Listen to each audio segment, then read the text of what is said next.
When it's all been said and done, there is just one thing that matters.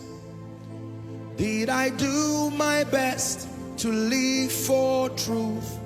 Did I live my life for you?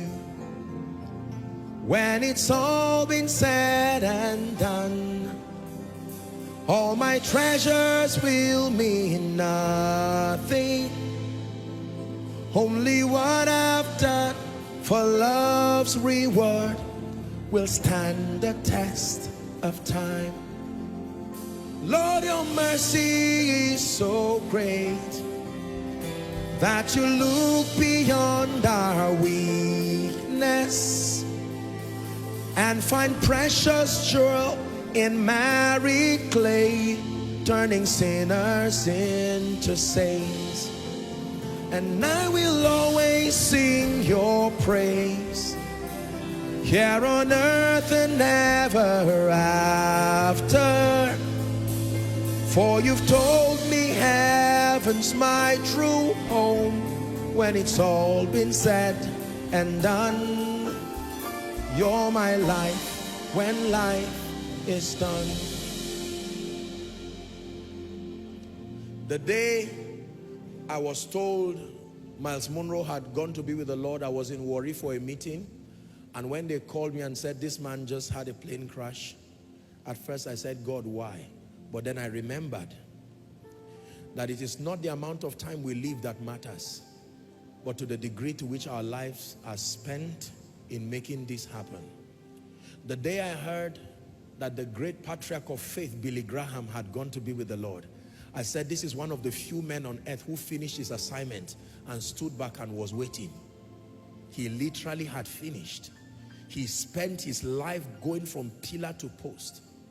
The day I heard that Reinhard Bonnke had left, I thank God for the privilege to have been in his crusades. And I said, this man gave his life. He said, Africa shall be saved. We are products of his prophecy today. Not too long ago, I heard that Pat Robinson, the founder of CBN, 700 Club, who had inspired so many people in his late 90s, just a little step to be 100, he passed on to be with the Lord. You see, they are going. There is a generational shift happening. But while many of us are just admiring and boiling and waiting, we have insulted the fathers, and some of them have said, you've insulted us, we are going. Now, we are moving step by step, getting to that stage. If we do not understand what the Great Commission is, the day that the light of the nations come upon us, let it not be that we will mislead a generation, and then the ones we raise come and begin to correct us too. And that correction will be harsh, because they will say, you spoke about those who went before you. You did not show mercy. Now look at it, you are messing up. My mission as a man of God is not to do everything. I've not been called to do everything. I do not know everything.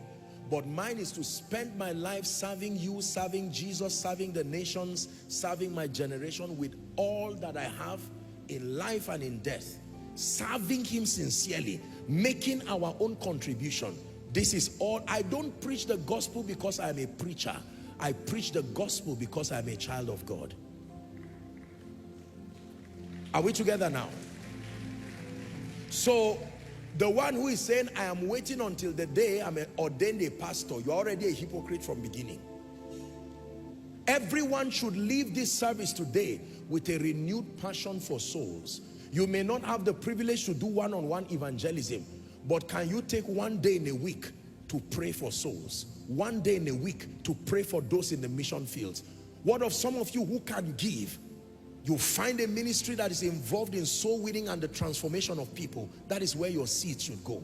How about participating in seeing that people are saved? A few minutes from now, I'm going to be making an altar call. And I know that there are many tonight. Whilst you are listening, there are many who will come here. You don't know the joy in my heart when I see people leave their seats and come to stand here. It does not just show that a preacher is anointed. It shows that Jesus is winning. That he's winning in Nigeria. He's winning in America. He's winning in UK, in US, everywhere. This is why we do the things that we're doing. Hallelujah. And so believers, hear me. For some of you who have been called by God and you have ignored the call, you may not have the privilege to head a ministry. You may not even have a privilege to be global in terms of ministerial impact. But that which he has given you, the hymn writer says, I'll do as it beats me, whatever the cost. I'll be a true soldier. You've forgotten the song. Remember it, oh. It pays to serve Jesus. I sing from my heart. You will always be with us. I can't remember the rest now.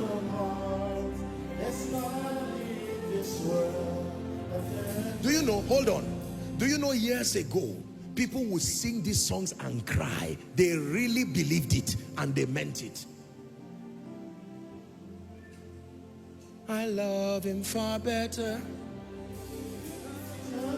I'll serve you more truly than ever before. I'll do as it beats me, whatever the cost. I'll be a true soldier. I'll die at my post.